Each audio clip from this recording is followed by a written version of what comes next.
Halo teman-teman, kakak-kakak asisten dan Pak Kianto. Perkenalkan, saya Maria Ivana, nomor MPM 1908019998. Hari ini saya akan menjelaskan mengenai praktikum fisiologi tubuhan acara 1, yaitu perkecambahan. Pertama-tama, tujuan dari praktikum acara 1 ini adalah untuk mengetahui dan membuktikan perkecambahan epigel dan hipogel. Pertama-tama, kita harus menyiapkan alat dan bahan yang kita butuhkan. Antara lain, yaitu wadah, biji kacang hijau, biji jagung, air, dan kapas. Selanjutnya, kita masuk ke cara kerja. Pertama-tama, biji kacang hijau dan biji jagung kita rendam di dalam air kurang lebih selama 2 jam. Setelah itu, kita siapkan kapas di dalam wadah, kemudian kapas tersebut dibasahi hingga cukup lembab. Selanjutnya, kita ambil 10 biji kacang hijau yang tenggelam dan taruh di atas wadah yang telah berisi kapas. Lalu kita ulangi pada biji jagung.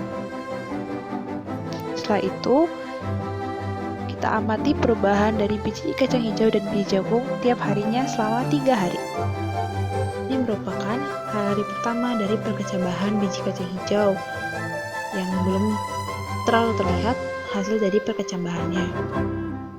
Selanjutnya, hasil dari biji jagung yang sama sekali belum terlihat ada perkecambahannya. Pada hari pertama, setelah dilakukan pengamatan, didapatkan hasil bahwa dari 10 biji kacang hijau yang ditanam, terdapat 4 biji yang berkecambah, sehingga didapatkan hasil persen perkecambahan sebesar 40%. Sedangkan dari 10 biji jagung yang ditanam, tidak terdapat biji yang berkecambah, sehingga didapatkan persen perkecambahan sebesar 0%. Selanjutnya, pada hari kedua, perkecambahan dari biji kacang hijau lebih terlihat, dan belum terlihat perkecambahan dari biji jagung. Pada hari kedua, setelah dilakukan pengamatan, didapatkan hasil bahwa dari 10 biji kacang hijau yang ditanam, terdapat 9 biji yang berkecambah, sehingga didapatkan hasil persen perkecambahan sebesar 90%. Sedangkan dari 10 biji jagung yang ditanam, tidak terdapat biji yang berkecambah, sehingga didapatkan persen perkecambahan sebesar 0%.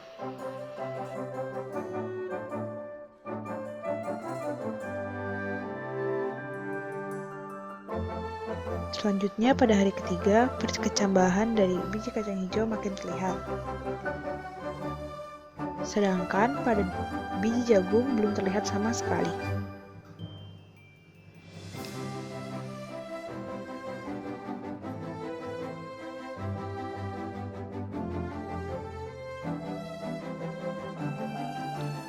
Pada hari ketiga, setelah dilakukan pengamatan, didapatkan hasil bahwa dari 10 biji kacang hijau yang ditanam, terdapat 10 biji yang berkecambah, sehingga didapatkan persen perkecambahan sebesar 100%.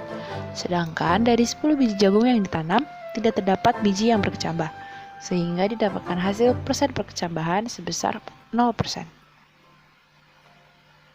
Perkecambahan adalah peristiwa munculnya plantula dari dalam biji yang merupakan hasil pertumbuhan dan perkembangan dari embrio karena adanya proses imbibisi.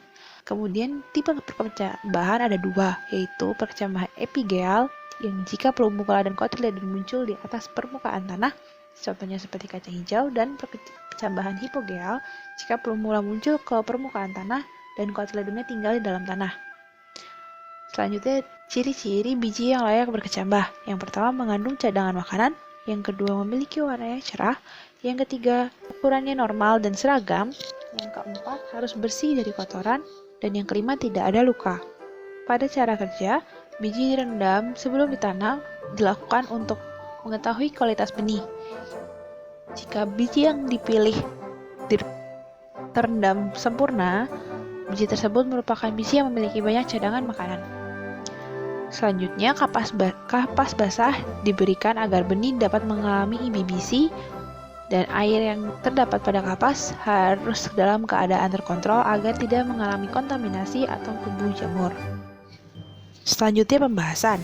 Berdasarkan hasil pengamatan dari perkecambahan kacang hijau, Dari 10 biji kacang hijau yang ditanam, semua biji berkecambah. Sedangkan pada biji jagung, dari 10 biji jagung yang ditanam, tidak ada satupun yang berkecambah.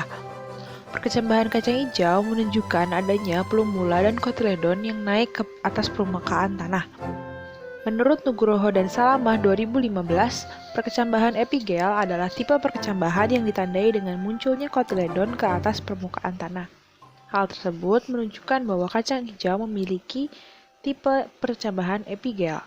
Menurut Aidah 2020, perkecambahan jagung ditandai dengan ujung koleoptil yang muncul ke atas permukaan tanah.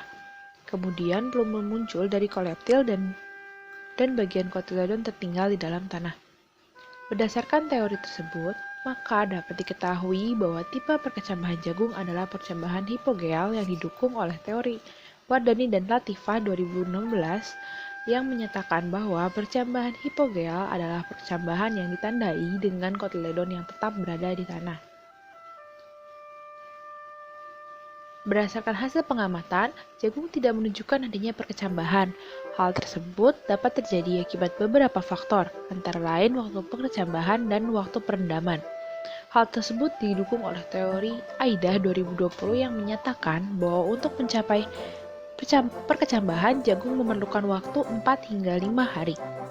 Selain itu, belum terjadinya perkecambahan pada jagung dapat disebabkan oleh waktu perendaman yang kurang lama.